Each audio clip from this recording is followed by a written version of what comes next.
Belakangan ini kita digemparkan dengan adanya virus COVID-19 atau virus corona. Semua orang takut. Saking takut, maka banyak hal terjadi dalam kehidupan negara-negara termasuk Indonesia. Dengan waspada virus corona saat ini sampai mengganggu perekonomian dunia serta sampai ke Indonesia. Untuk melihat hal ini, maka saya Jen Irin KNKP, mahasiswa setia jurusan akuntansi dengan mata kuliah ekonomi makro, mengajak kita belajar dari kasus virus COVID-19 sampai terganggunya perekonomian Indonesia dan secara khusus Sulawesi Tengah. Situasi seputar virus corona di Indonesia saat ini. Di Indonesia sendiri, saat ini sudah ada beberapa yang terbukti positif terinfeksi virus corona. Mereka saat ini tengah diisolasi di rumah sakit sambil menjalani pemeriksaan lebih lanjut. Masyarakat Indonesia diminta untuk tidak terlalu khawatir, meski harus terus berwaspada. Sebab selama belum pernah berkontak secara langsung dengan penderita virus corona, maka resiko Anda untuk tertular virus ini tidak besar. Saat ini yang terpenting adalah senantiasa melakukan langkah-langkah pencegahan untuk meminimalisir risiko penularan. Adanya virus corona, maka pemerintah memperlakukan langkah lockdown secara nasional untuk memutus mata rantai penyebaran virus mematikan tersebut. Salah satu resiko yang mungkin terjadi adalah hiperinflasi. Sebab stok pangan yang terbatas karena ditutupnya akses impor akan mengakibatkan meningkatnya harga komoditi diiringi merosotnya nilai tukar rupiah. Argumen saya, dampak virus corona dan kerugian ekonomi saat ini sangatlah tepat langkah yang diambil pemerintah, walau tidak semua perusahaan dan kota lockdown.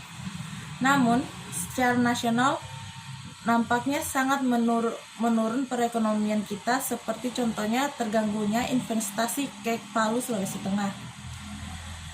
Kawasan ekonomi khusus di Pantoloan. Sejumlah kesepakatan tertunda akibat wabah virus corona yang menghantam Cina dan sejumlah negara lainnya. Palu Metro Sulawesi menyatakan kawasan ekonomi khusus atau KEK Palu ikut terdampak dari penyebaran virus corona. Dampak yang paling terasa adalah tertundanya sejumlah agenda investasi dari sejumlah investor asal Cina. Bila dalam setahun tidak ada pergerakan investasi, maka rekomendasi secara otomatis akan dibatalkan. Kemudian dilakukan evaluasi. Pemerintah Cina melarang warganya keluar dari negaranya. Tentu itu berdampak pada calon investor KEK Palu, kata Gubernur Sulawesi Tengah Dr. Andus Haji Longki Janggola MSI, Rabu siang 19 Februari 2020. Saya melihat bahwa sangat besar resiko yang mungkin terjadi bagi perekonomian secara nasional, khususnya dalam pembahasan ini tentang kawasan ekonomi khusus Palu di Pantoloan.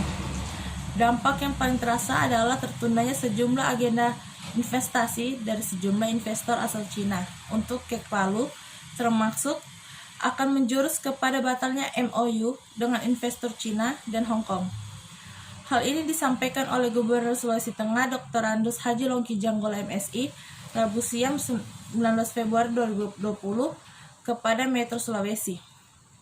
Namun argumen saya, apabila pemerintah secara nasional cepat dapat mengatasi wabah ini, kemungkinan dalam 6 bulan ke depan segera teratasi. Hal ini yang tentu melibatkan semua orang akan tertolong.